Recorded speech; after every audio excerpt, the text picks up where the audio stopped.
17절은 어떤 아비에게 처녀 딸이 있는데 누가 꼬여서 서로 동침한 경우를 말하게 됩니다. 보통 아비는 하나님께서 고대 근동에도 그러하지만 지참금을 내도록 했습니다. 약혼할 때 그 신랑 될 사람이 아버지한테 그 신부의 아버지에게 빙패를 들여서 지참금을 내도록 또 하나님께서도 그렇게 허락하셨습니다. 그런데 남자의 유혹으로 인해서 딸이 동침을 하게 된 것입니다. 그럴 때 어떻게 해라? 둘 중에 하나입니다. 하나는 결혼을 시키는 겁니다. 그래서 처녀와 동침했을 때는 결혼해라 이렇게 되어 있습니다. 그러면 똑같이 결혼할 때처럼 그 아비에게 지참금을 내라 이게 말씀하신 겁니다. 그런데 만일 아비가 보았을 때 별로 이렇게 딸을 주고 싶지 않은 것입니다. 그러면 지참금에 해당되어지는 돈을 신부의 아비에게 지급하라는 겁니다. 결혼은 못하고 지참금만 내는 겁니다. 이토록 하나님께서 명령하셨습니다. 이것을 보면 이 명령은 성적으로 범죄하면 이렇게 해라 저렇게 해라 라고 하는 것에 그 주안점이 있는 것이 아니라 가장으로서의 아비의 명예 이것에 관계되어진 내용이라는 것을 알게 됩니다. 그러니까 어떤 한 집의 가장의 권위 그리고 그 가족의 명예 이것에 관계되어서 그것을 지킬 것을 명령하시는 것입니다. 우리는 이것을 통해서 가장의 권위라고 하는 것이 성경에서 얼마나 소중히 여겨지고 있는가를 알게 되는 겁니다. 그 누구의 가장의 권위를 존중하기 위해서 애쓰는 겁니다. 어제 우리 합신 목사님들 또 한 달에 한 번 이렇게 만나서 교제하고 운동하고 이렇게 하는데 이제 식사를 하는데 한 목사님이 청년 셋을 데리고 왔습니다. 데리고 왔는데 이렇게 이야기를 하다가 청년은 몇 살인가? 네, 20살. 20살. 이 옆은 다 같은 유 목사님 교회 청년인가? 그랬더니 네 그렇습니다. 그래서 그래. 몇 살인가? 20살. 몇 살인가? 21살. 한 명은 26살. 그래서 그래 그런데 그래서 여기 교회 다녀보니까 어떤가 그랬더니 옆에 앉아 계신 유 목사님이 아들이에요. 저보다 한 5살, 6살 적은 목사님이신데 아들이 이렇게 있으니까 아무래도 유 목사님하고 대화할 때 조금 더 신경을 더 쓰게 되는 겁니다. 아들이라는 것이 인식이 안 됐을 때는 그냥 유 목사 어떻게 됐어요? 뭐 이렇게 했는데 아버지잖아요. 그러니까 그 다음에는 유 목사님 이렇게 하게 됩니다. 그 가장의 권위를 높여주는. 그래서 제가 형부 형제한테는 그랬나 저랬나 그렇게 하는 게 좋지 이러지만 명보 형제한테는 2살 차인데 3살인가 4살 차인데 명보 형제는 어떻게 생각해요? 제가 이렇게 경어를 사용합니다. 왜냐하면 우리 주아도 있고 규원이도 있는데 아빠가 교회에서 존중받는 것이 필요하기에 경어를 제가 사용합니다. 정사방한테는 제가 경어를 사용하지 않지 않습니까? 더 나이가 많은데도. 그렇지만 이 가장의 권위를 우리가 어떤 상황이 되었을 때 그것을 존중해 주는 것 그것이 율법이다. 하나님의 뜻이다. 라고 하는 것을 알게 됩니다. 여자 무당에 대해서 율법은 살려두지 말라. 이스라엘 내에서 오늘로 말하면 교회 내에서 무당이라고 하는 것은 무엇입니까? 주문이나 주수를 통해서 악한 영들로부터 도움을 구하는 겁니다. 우리 집 건들지 마세요. 이렇게. 또는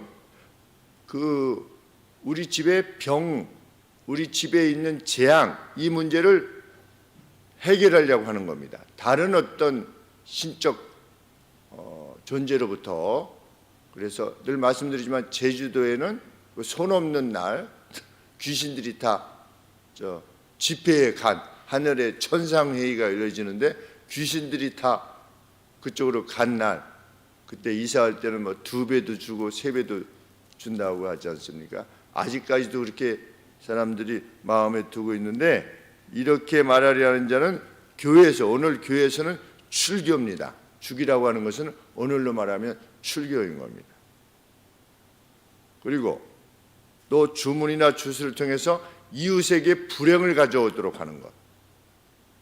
여기서 막 국거리를 해가지고 저쪽에 내가 싫어하는 사람에게 나쁜 일이 벌어지도록 하게 하려는 것.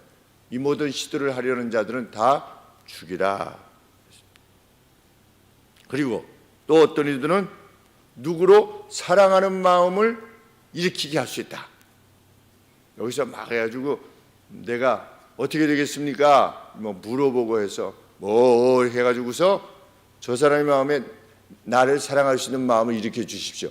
이렇게 하는 것, 이런 자들은 다 죽이라, 출교시켜라. 왜?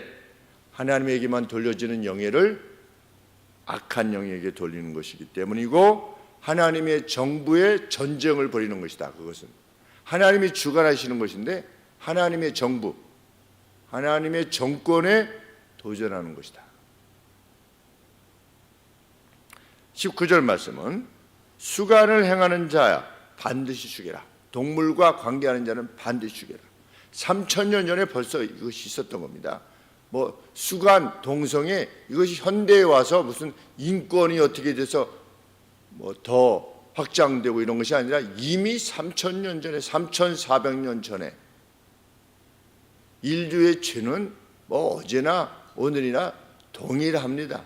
뭐 별것이 없는 것입니다. 그리고 애굽에서는 이 고고학에 의하면 이미 이집트에서는 벌써 그 고대 이집트로부터 그 수간이 종교였답니다. 종교. 동물하고 관계하는 종교가 있는 겁니다.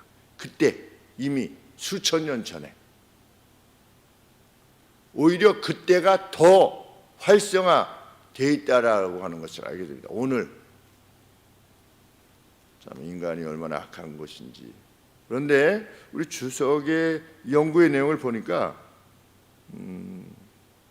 캠브리지 바이블 for Schools and College라고 하는 주석에 이렇게 보니까 오늘 워싱턴 DC, 웨스트 버지니아, 켄터키, 뉴멕시코, 와이어밍주, 미국의 수간이 합법이랍니다. 그 주에는 동물과 관계하는 것이 합법입니다. 전에 말씀드렸죠. 네덜란드에도 동물하고 하는 것이 합법인데 동물 애호가가 반대해가지고 그것이 취소되었다. 불법으로. 왜? 동물이 원치 아니하는데 사람이 관계하고자 하는 것은 동물에 대한 참 세상이 이렇게 됐습니다. 그 뭐 유럽, 우리가 좋아한다라고 하는, 젊은이들이 좋아한다라고 하는 유럽 가서 살면 신앙 다 망가지는 겁니다. 한국이 최고입니다. 신앙으로 있어서는 그래도 한국이 최고입니다. 어느 곳에 가도 얼마나 감사한지. 그런데 수간이 합법일 뿐만 아니라 어떻게 조사됐는지 모르겠지만 남성의 8%, 그 주에서 남성의 8%, 여성의 3.6%가 어떤 설문조사를 했겠죠. 어떤 방식으로든지 수간과 관계되어져 있다. 무서운 말입니다. 우리도 어떻게 될지 모릅니다. 이 동물들에 대한 이 인식이 점점 바뀌고 있지 않습니까?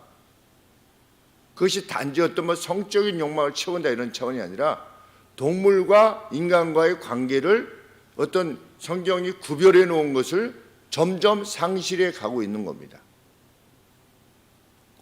이미 과거에서 그렇게 했고 그것이 종교가 될 정도로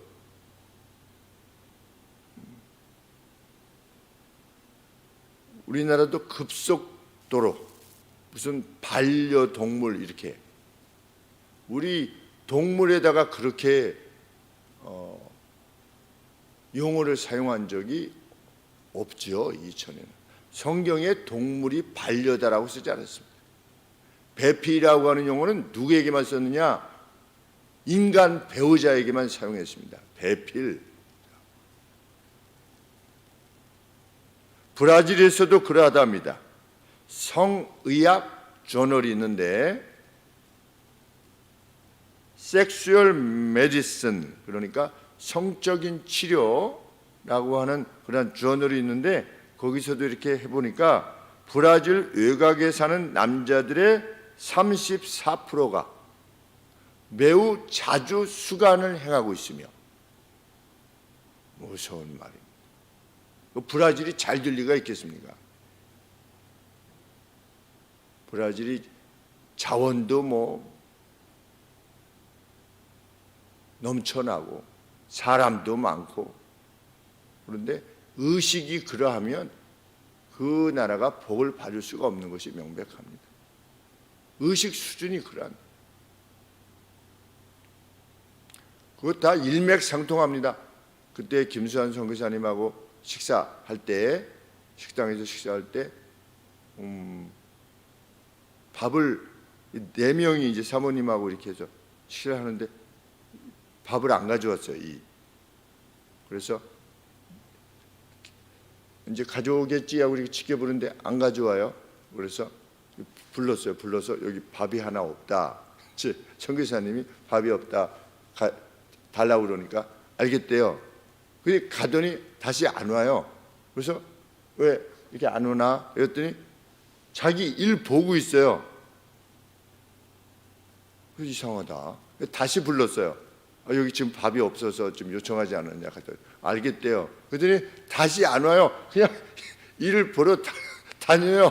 우리 지금 밥 먹지 못하고 그냥 기다리고 결국은 선교사님이 가셔서 그걸 가지고 와서 식사를 했어요. 수준이 그리고 선교사님에게 말씀 듣기로는 거기는 화장실을 사용할 때 자기가 하고 나오는 거예요. 그러면 그 다음 사람이 누르는 거예요. 그러면 늘 들어갈 때 앞 사람이 이렇게 있는 거를 보고 자기가 누르고 자기가 용변을 보고 그냥 나오는 자기는. 아니 그것만 순서만 하나 이게 바꾸면 주지 않습니까? 우리처럼. 그런데 그게 잘 안 된다는 겁니다. 브라질 사람을 뭐라고 하려고 하는 것이 아니라 의식 수준이 비슷한 겁니다. 밥 안 가져와. 그리고 화장실 그렇게 써. 수간을 행해. 이게 다 일맥상통하는 것입니다. 자기를 위한 자기의 만족. 성경이 뭐라고 말하든지. 그럼 브라질은 어떤 나라입니까? 특별히 캐톨릭이 넘치는 나라죠.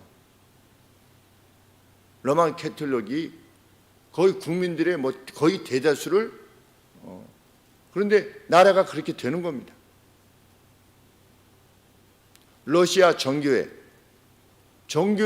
사람들이 반절 이상 정도가 아마 넘을 겁니다. 러시아 정교회.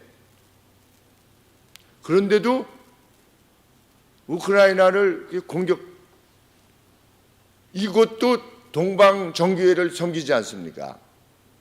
우크라이나나 제가 정확하게 얘기하지 못하겠지만 거짐 그 동유럽, 러시아 이런 데는 같은 종교를 섬기는데도 포탄으로 그렇게 죽이는 겁니다.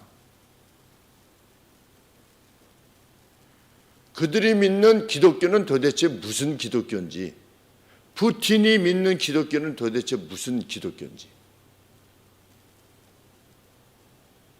하나님의 율법과는 전혀 관계없는 섬김. 그런데 그들만 그러느냐? 오늘 우리도 그럴 수 있다라고 하는 것. 깨어있지 않으면 내가 생각하는 기독교를 섬깁니다.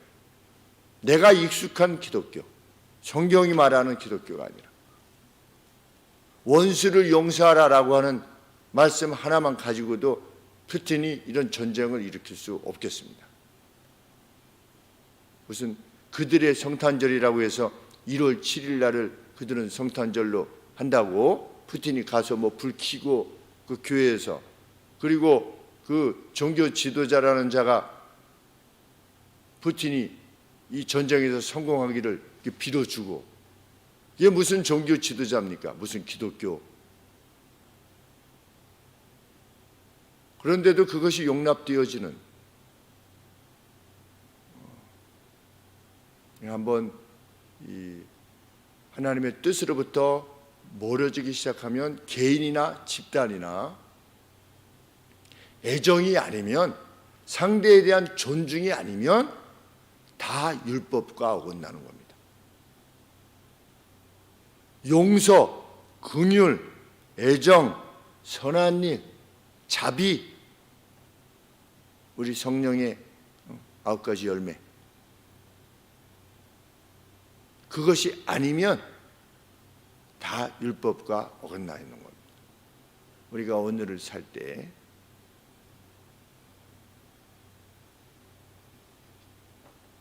오늘 읽은 말씀 중에 20절, 여호와 외에 다른 신에게 sacrifice, 희생을, 어떤 제물을 드리는 자 완전히 멸하라, 교회에서 출교하라.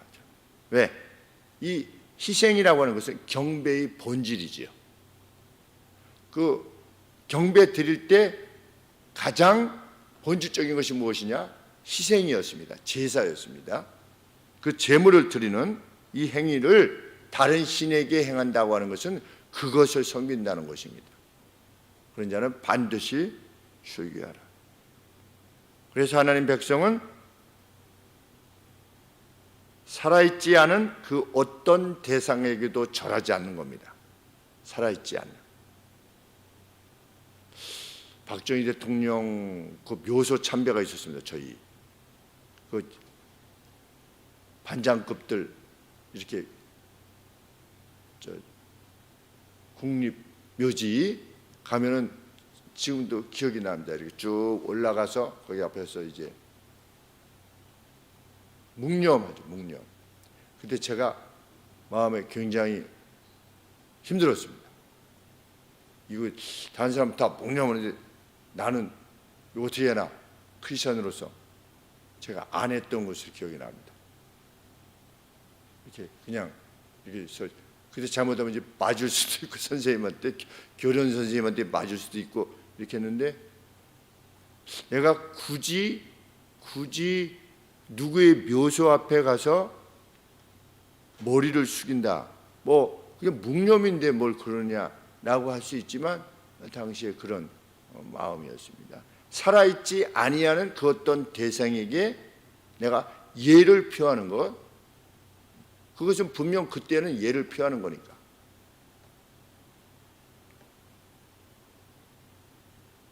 또는 사람이 아닌 것에 예를 표하는 것,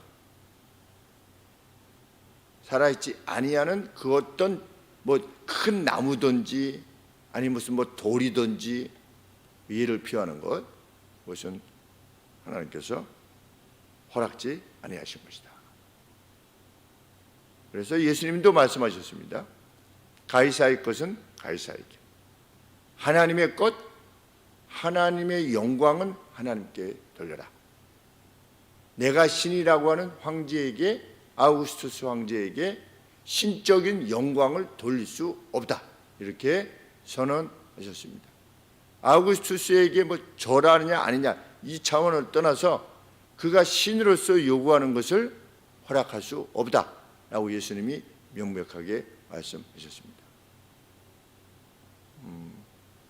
우리가 그 어떤 것에 예수님을 믿는 사람은 무슨 운이라든지 무슨 때라든지 이런 것, 어떤 뭐 영험한 그 어떤 것, 이런 것들에 기대는 세상의 그 어떤 것에 대해서 타협하지 아니하고자 하는 것, 그것이 율법의 정신이다라고 하는 것 마음에 두고 행하실 수 있게 되기를 원합니다. 기도하겠습니다.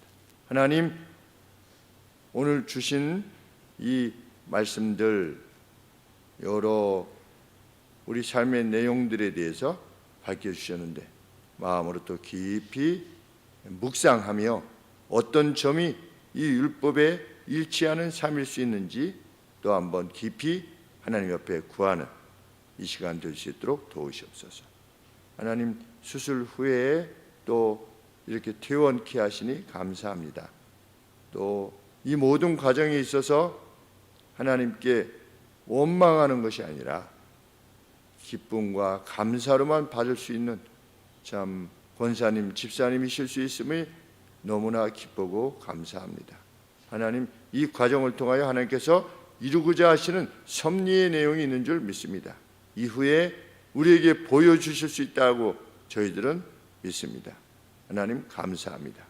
예수님의 이름으로 기도합니다. 아멘.